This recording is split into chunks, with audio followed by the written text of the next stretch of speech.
Hey, do you mind subscribing just before this video starts? Thanks, appreciate it. Here are 10 reasons why your food might just be killing you. Number 10. Plastic contamination. May 2018, a North Carolina food processor has to recall more than 17 tons of ground beef after customers find blue, hard, and plastic pieces in some of the ground beef. But most people say microplastics are coming from the oceans and ocean life. And that's true, but another study shows us it's even in our own home. A study in environmental pollution found that humans consume about 114 plastic microfibers each meal just from the household dust that settles on your plate.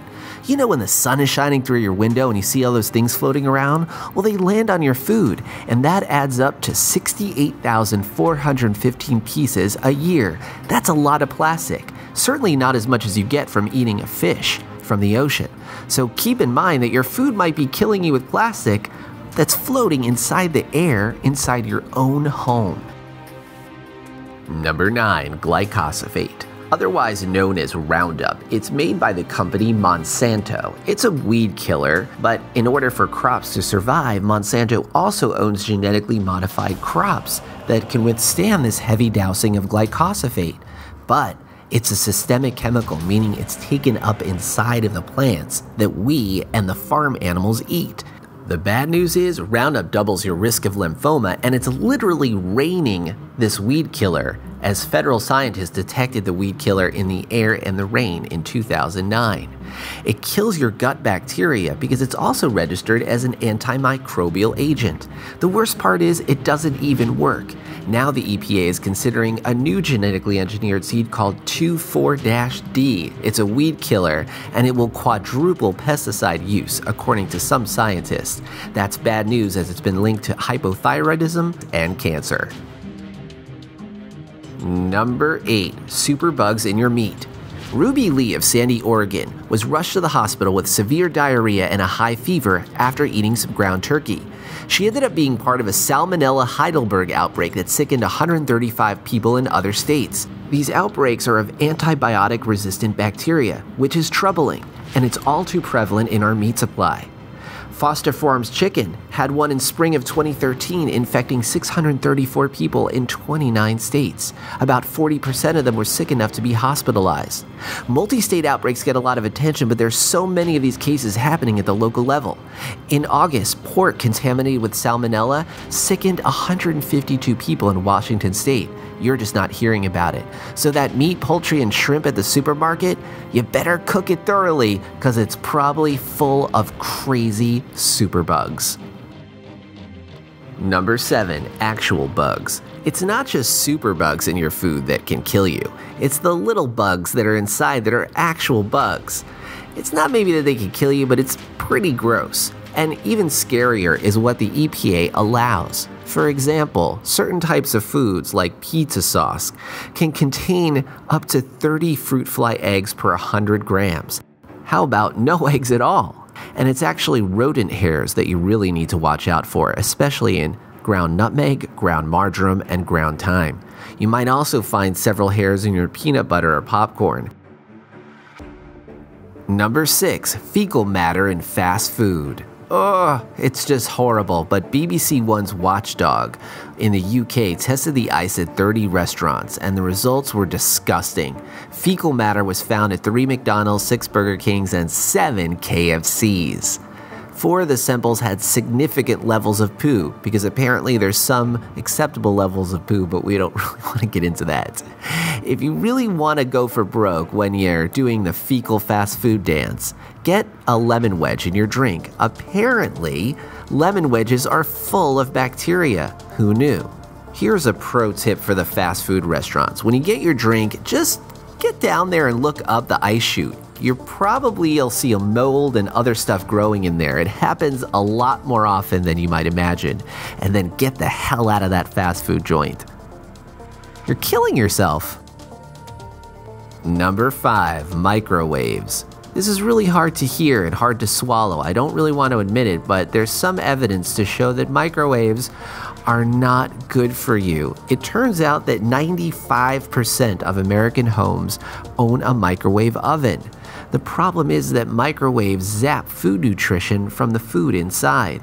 They also destroy breast milk and vitamin B12. Not only that, some studies have shown that microwaves can actually create carcinogens in food, change your heart rate, and even the makeup of your blood. The 2.4 gigahertz radiation band is also used by Wi-Fi devices. Some scientists say all of this 2.4 gigahertz bombardment amounts to electromagnetic pollution that's wreaking havoc upon our bodies. So next time you wake up in the middle of the night, maybe skip using the microwave to heat that ham sandwich. Number 4, fluoride. If you look on the internet, many conspiracy theorists say that fluoride has been added to our water to cloud our pineal gland, inhibiting our ability to connect with our higher selves.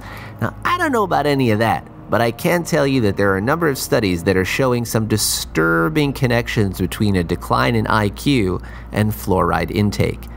As of September 2017, 59 studies have investigated the relationship between fluoride and human intelligence.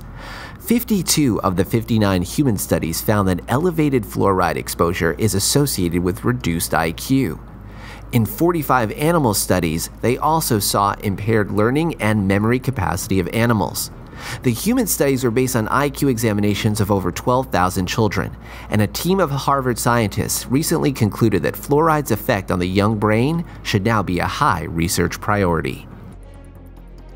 Number 3, BPA. You knew there was a problem when you started to see BPA-free everywhere. Most people were like, I don't even know what BPA is in the first place. Bisphenol A is a chemical that's added to many commercial products, including food containers and hygiene products. A recent study showed that BP levels in urine decreased by 66% following 3 days of avoiding packaged food. That's the good news. The bad news is that some believe it may be related to the precipitous drop of sperm counts across the world, which have dropped more than 50% in the last 40 years. One study showed that men with higher BPA levels were 3 to 4 times more likely to have a low sperm concentration and a low sperm count. Is it possible that BPA could be leading to a children of God kind of situation on Earth? Man, I hope not. Number 2, Teflon. Yeah, most times things don't stick to Teflon, but with this list, we're gonna give it to you straight. There's a killer lurking in your kitchen, and it's all over your pots and pans. When you heat Teflon to a high temperature, it releases fumes that are harmful to humans and deadly to pet birds. Why? A chemical called perfluorooctanoic acid, or PFOA. At just 600 degrees, Teflon releases multiple chemicals, carcinogens, and pollutants into the air. And at 1,000 degrees, Teflon turns it up a notch, releasing PFIB, or polytetrafluoroethylene, which is a waste product of Freon production. Teflon is a killer, and the only reason to use it is because it's non-stick. Listen, get an iron skillet. Season it right, and keep it for the rest of your life. It's old school, and it might just save your life. Number 1, intermittent fasting. Look, we've done this whole list about ways foods are killing you, but you have an out. It's called intermittent fasting. It'll change your life. It helps you lose weight, increase your lifespan, and boost your productivity. Mark Madsen, who's a neuroscientist at Johns Hopkins, explains it like this. When cavemen were hunting for food in prehistoric times, when they got hungry, do you think they got hangry? Do you think they sat and put their stick in the dirt and said, I'm so hangry, I can't look for food? No, they had to focus and get their act together. And it turns out on a neurological level, that's what happens when you fast. Your brain actually becomes better, more focused, and you live longer and you actually feel incredible. Consider an inscription on an Egyptian pyramid from 3800 BC. Humans live on 1/4 of what they eat. On the other 3/4 lives their doctor. Think about it. Listen, with all of the crazy stuff in the food, from the bugs to the rodent hairs to the viruses and the bacteria, your food is killing you. And if we can all realize that intermittent fasting and also lean gains are an amazing way to be fit, healthy, focused, productive, and strong. Hey guys, please subscribe. It could be your good deed for the day.